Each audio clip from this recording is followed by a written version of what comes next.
let's get started. Thank you. I'm also going to click record on here. Record here. All right. So let's get started because we got a lot of activities. As you can see, everything's an activity today. So not much lecturing, a lot of hands-on stuff. We have any problems with the AV? No, we're good. Okay. Cool. So this is our agenda today. We're going to do containers to get some fundamentals, and then we'll dive into QIIME 2 with containers. So it'll be great. And everybody has said that they have Docker installed, so we're gonna move on. But before we can get into containers, we're going to talk a little bit about command line. So yesterday we previewed for you that there's command line, typing in your specific commands. And then there's also GUIs, which is where we click buttons to tell things what we want to do. So we're going to do a little bit of basics of that, because really most everything on your computer you can do, and some things you can't do through a GUI, you can do on command line. So let's get comfortable with that if we are not already. So intro to command line. That's me. All right.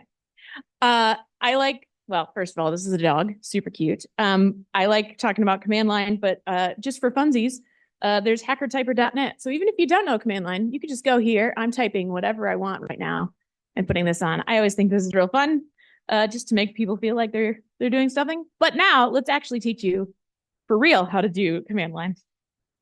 We've talked about this. You've seen this slide about 3 times by now, I think. So this is a GUI, this is command line. We're going to learn command line now. And there are some reasons of why we want to do that. Here's an example of GUI. Here's an example of command line, right? It's kind of going to look like this, a little bit more boring, but a lot of capabilities. So why are we bothering to do this? Because I know sometimes if you haven't learned command line, this can feel very daunting to learn, but there are perks. So I'm going to try to motivate you by telling you about those. So this is a little table. I think in tables and slides. So this is how I often communicate things. So command line, it does usually take more time to learn, okay? But that's what we're going to try to tackle today a little bit. But what is the perks? It does allow for you to write scripts. So if you have to click 100 buttons to do an analysis, that is not as reproducible as if you had to put in one command that is one script. That's more reproducible. One command is better than 10. I think we can agree that's easier to repeat. So that's a big factor. This is more reproducible generally. The other thing is automation. It's better for automating things because, again, we can write scripts and we can tell the computer exactly what steps to repeat. But of course, you can think of on the flip side that GUIs, they are usually easier to pick up because we have visual things in front of us and we know what to click. But they're not always great for rerunning automatically. Obviously, we gave you some exceptions to that yesterday about Galaxy, that you can click things with Galaxy. Also with QIIME 2, both of those are tools that you can click things with, and you can also rerun them, and they're reproducible and support that. So those are, I think, are great tools to kind of ease into other command line tools. Ooh, I shouldn't hit that. But today we're going to go a little more command line heavy. So get ready. All right. That was literally all the lecture. Now we're going to do activities. All right. So I'm actually going to exit from present mode because I am doing this along with you. So first of all, if you don't know how to find your command line for your computer, then we need to do that first. So if you are a Windows user, if you have these slides open, you can click for more info. But for both of us, you're going to find, for both Mac and Windows, you're going to go to your search, and for Mac, you're going to search for terminal. And for Windows, you're going to search for command prompt. There's also PowerShell. And so if you already know enough about command line and you have a preference, then you can do that. But for the purposes of this, please open command prompt if you're in Windows, and Mac, you're going to open up terminal. I actually use a special flavor of terminal called iTerm. It's easy to download. It's cheap. It's free. But it works essentially the same. The main thing is you can copy and paste with iTerm, and that's why I like to use it. All right, so usually looks like a boring screen like this with text, and it'll usually have a cursor there for you and tell you something about your username. This is going to be different. So I'm going to give you all a second, and if you can just kind of give me like a nod or a thumbs up of like when you have your command prompt or terminal open and you're ready to go. I see thumbs ups over here, thumbs ups. Thumbs up, thumbs up, thumbs up. Okay. I see mostly thumbs up. If you do not have a thumbs up, wave if you cannot find your terminal or command prompt. Is this text big enough? Do I need to make it bigger? I'll keep making it bigger. You know what? Oh, yeah. Meeting is being recorded. We know that. Let's click OK. All right. Is that good?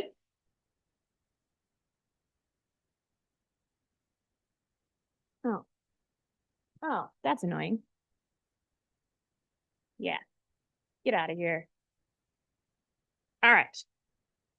So we're going to have this open, but I'm also going to show you the slides next to that. Okay, so we have open command line. That's a good start. Here's 3 kind of main commands that we're going to make sure we know how to do today. And the reason we want to make sure we know how to do these is because Docker also is going to need us to use these. You'll also notice, this is annoying. I don't wish this for you, but it is the way of the world that Windows has some alternatives. So sometimes if you are a Windows user, I need you to pay attention to where we have the alternative underneath that says Windows and use that one instead. Okay. And if any time your command doesn't work as expected, then please wave, holler, get our attention, and we will make sure, because we need you to make sure you know how to do this stuff. So that way, when we go to containers, you're good to go. Okay.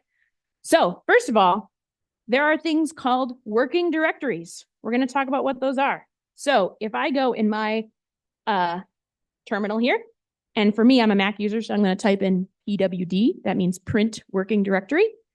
I can click enter, and it tells me, it spits out something in return that says users Candace Savanen. That is my name. That is my folder that I am currently in. It is my working directory. So you know how like with GUIs, I could click on folders like this, and I can go somewhere.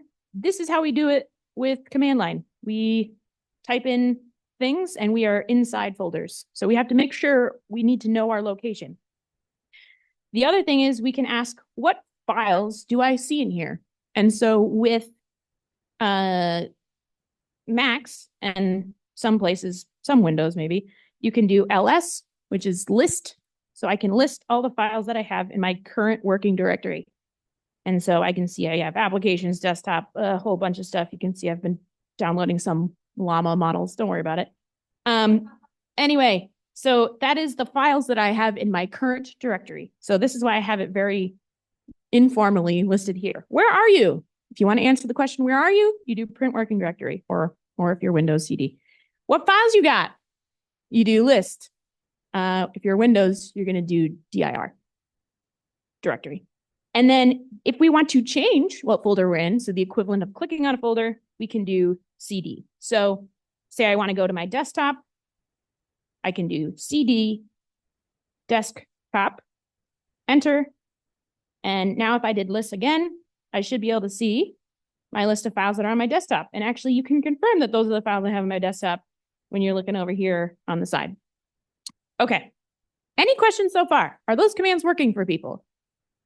Okay, that's a great start. That already makes me so happy, because now we at least have some fundamentals we can work with. So a little bit more about working directories and file paths. So they are relative, okay? So like, for example, if I were to tell you how to get to Johns Hopkins from here, that would be different than if I gave you directions for how to get to Johns Hopkins from California or from Saturn, okay? And it's the same thing on your computer. The file path, which is the directions to a folder, basically for a computer, the file path is going to be potentially relative to where you are. You can give absolute file paths. So an absolute file path for getting to Johns Hopkins would be like the Milky Way galaxy, Earth, United States of America, Maryland, and then I don't know the exact address off the top of my head. So that would be an absolute directory where like I'm making it very abundantly clear. You can't think that we're on Mars. I told you exactly we're on Earth, we're on United States, we're in Maryland. Where a relative file path would be like, let's say I'm already in Maryland. You skip that part and you just say, go to Wolf Street or whatever it is. All right. So it's relative to where you are. Another side note, sometimes this trips people up. Directory just means folder. It's the same thing. We use those interchangeably. Directory, folder, same thing. And the working one is the working directory is just where our commands are going to be run from. So if you run a command and it says file not found, it's probably just because you're in the wrong spot. So let's try out some other stuff. So we did print working directory. It should look something like that. We already saw that. Again, remember that Windows has a different thing. We also can do lists. We did that a little bit. It should print out some files. Now, here's the next thing, is that we can give options to commands that we do. And every command that it has its own set of options. So for example, if we wanted to list, but we wanted a list of files with more detail, I could do ls-lh. That's on Mac. Again, if you're on Windows, do this dir /l. And now when I'm looking at this, now it's printing out something a little bit different. It's still printing out the files that I have. We see these, this is the same. However, the difference is giving me a lot more details. It's telling me when it was last updated. It's telling me who created them. It's telling me this is actually a code for the permissions. So there's write permissions, read permissions. What's the third one? I don't remember now. The point is, it'll tell you who can do what, basically. All right. So that's helpful to know. Now, if you wanted to know what other options were for other commands, you can do other things like this. So man is short for manual. I can do, if I want to learn about the cd command, which we haven't done yet, we can do man cd. And now it's got a whole little thing printed out, and we can take a look at this. Sorry, I have to scroll more because I made the text big, which was on purpose, but you know. All right. It can tell me a whole bunch of stuff. It tells me some names of things. Oh, it's not very clear. Not all manuals are as clear as other ones, but you can notice I can click enter, and that's how I scroll down. Here's a description. Shell built-in commands are commands that are executed. Okay, it's very dry, but it does tell me what I need to know. It gives you a description usually, and then it'll also give you some more information, usually information about what options. I'm going to actually show another one. So to get out of that menu, if you've done man, you do Q for quit. So I just clicked Q and that got me out of it. So I'm going to do man for ls. We can take a look at that. That's a little more standard of what I was hoping for. So it has the name. It also has a little synopsis of how it might be used. I'm going to click enter a little bit to scroll down. And you'll see now I'm seeing some different options. Here's the following options that are available, and it tells me information about how to do these different things. So when I scroll down all the way to, oh, I wanted to go back. L, it says follow all symbolic links and list the file or the directory, the links, rather than the link itself. So I was getting more information that way, as well as we look for -H. Maybe I already passed it. Nope, it's in the lowercase down here. Blah, blah, blah, blah, blah, blah. When used with the -L option, use unit suffixes, byte, kilobyte, megabyte, gigabyte, blah, blah, blah, in order to reduce the number of digits. So we basically told it, tell us more information, but also summarize a little bit when we did that option for ls. And if you wanted to know about anything else, again, if that didn't work for you, you can also do --help sometimes for some commands and some things. And then also for Windows, you do often a / with a question mark. And remember, if you are getting frustrated because you don't know how to quit the manual, click Q and that'll get you out. Okay, that's more like a long-term thing for you to know. Here's a really annoying thing. Again, I don't like this for you, but it is the way of the world, in that Macs often have / for file paths and Windows have /. So if you at some point see a command and you try to run a thing and you have a Windows, you might have to change all the things to be the backwards thing. However, don't stress too much about that, because I'm going to tell you about a trick that works on both Windows and Macs that will help you from having to type a bunch of things. And then you're probably going to have a typo and then it'll say file not found, and that'll be really annoying. So we'll use a thing called your tab button that autofills. So let's try out how that works. Okay, I'm going to quit the manual I was just in. We don't need that. So let's say I want to change my working directory to be my Git repos folder. I would do cd and I would type in the name of the folder. However, if my name of my folder was really long or I didn't remember how to spell it, or I just wanted to make sure I didn't get a typo, I can do tab and you can see it auto completes for me. I'm only moving into one folder right now, so it's not really that annoying, but you're going to see in our containers activity that you might have a very long file path and it would be nearly impossible for you to write that file path by yourself. So tabs are your friend because they are going to help you auto-complete things. So I'm changing into a folder, change into any folder you want that's on your computer. I don't know what folders are on your computer, just change into one and use the tab function so it can kind of show you where you're at. Okay, and you'll notice when I change my directory, if I did it successfully, you may have already noticed this before when I changed to my desktop, it also changes the little part before where my cursor is. So now it's actually telling me, it's a constant reminder of what current directory I am in. So I'm in Git repo. It now has changed. Before it told me desktop, now it's in Git repos. So that's great. So if you're ever not sure, you can do that. Of course, you can always do print working directory again. That's also a possibility if you need more information. All right. If I try to change into something that doesn't exist, folder, I'm going to change into folder. This is what you'll get. No file or directory. So again, that's why tabs are useful. So you don't have to remember exactly. Here's another thing. Again, I think a handy thing for programming is don't type too much manually because you will type typos and it's frustrating. So if you click the up arrow, it will bring you back to the previous things. You can see all the previous commands. I'm continuing to click up. Oh, and you can see stuff I ran last night because it has a memory of that too. Don't worry about all that. I'm clicking down to like go back. So if you want to see what things you ran, then you can click up, and that's really handy for troubleshooting. So you don't have to, maybe you just needed to move a file or something and then rerun the whole command. Now, if you click up, then you don't need to type the whole thing out again. It's not a big deal for when we're just doing change directory into Git repos, but it could be a big deal if we have a whole really long command written out. But again, hopefully we have that also written down somewhere. All right. Yes.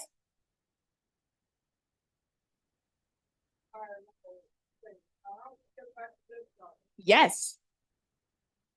That's a great question. The question is, how do we get back to a upper level folder? That is a perfect question. So the way you do that is you do CD and then we do ... And now you see it brought me back to desktop. So just if you didn't know what my files are on my computer, because why would you? There's a folder right here that says Git repos. It's clearly on my desktop. So I just went back up. If I want to back up again, I could do CD, and now you see it. It told me I'm in the squiggly, the tilde, which is the home for my user. That's another thing you can do is you could do this. If you say you want to get to the very root of all your directories, you could also do this where you say CD very root of everything. And now I'm in things that I also don't really need right now. So I would have to go back to where I was, which was in my user folder, CD users, and I'm going to do tab completes because I don't know how to get back there. I don't have this memorized. Users, I think it's called me, and then I think it's desktop, and then I could go back to my Git repos. But I did tab completes. So that was actually very quick because I didn't type that all out. All right.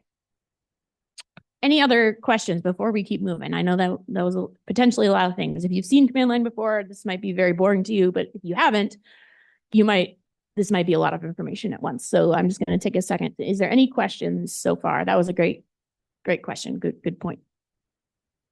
Okay, we're going to keep moving forward then so we can get to the fun stuff, which is containers. Wildcards. So command line Unix, it uses things like this. So like, let's say I wanted to list only Python files. I could do something like this, or really replace this with any kind of suffix or anything. I could have it so it only will list Python scripts. I actually don't have any Python scripts out on my desktop, but I think I might have one. You know what I'll do? I'm going to list my markdown instead. So you'll see an example of that. So I'm going to do ls-lh And then I'm going to do star or asterisk, whatever you like to call it. And then I'm going to do .md. And now it told me no. Why did it tell me this? Actually, it's great I made an error. What? That was totally on purpose. Why did it tell me no matches found when I clearly have a markdown file right here? I'm just going to show you. Am I currently in my desktop? I'm not on my desktop. I was looking for a file that's on my desktop, but my current working directory is not my desktop. So according to my command line, that file does not exist. And it's exactly right. That file does not exist in the current working directory where I'm at. So I'd have to back up cd ... and I'm going to click up twice to rerun that and click enter again. And now it tells me information about that markdown that I used as a scratch file. Okay. Great. I'm going to continue on, but please flag me down if there's any problems. Copying file, we can copy files. This is the general principle of it. So if I wanted to copy my scratch file, for example, I could say CP, start to spell it, tab complete again, because I'm not typing that out myself. And I might call this new one scratch 2MD, and then just leave it right here. I'm not going to put a folder behind it. And now I can see I just copied it. So that's cool. That's handy. One more. I don't really want that scratch2 file. You know what? I'm a little bit going back and forth here. So I'm actually going to remove that now. I changed my mind. So scratch2, I auto-completed, but you can see because I have two scratch files, it didn't actually complete it, right? Because it was like, I don't know which one you mean. So when I clicked tab, it did as far as it knew, but it didn't know which one I meant. So now I have to give it a little more letters, and now I can click tab again, and now it's completing it for me. So I'm going to click remove. Boom, it's gone. You can see why, though. Fair warning. Be very careful with remove and copy, but mostly remove, especially if you're using remove with star, because you could actually delete a lot of stuff. So just be very careful. That's all. I'll also talk about version control and how that can help you with whoopsies like that. There's a whole bunch more Linux commands that are super handy. Again, this is just a link to more. And again, results may vary. Your Windows may or may not do this. Okay, that is your intro to command line. So now we can do more fun stuff, which is containers. But before we go to containers, are there any questions? Is everything as clear as mud? And I felt myself becoming a corny professor when I said clear as mud. Okay, all right, moving on.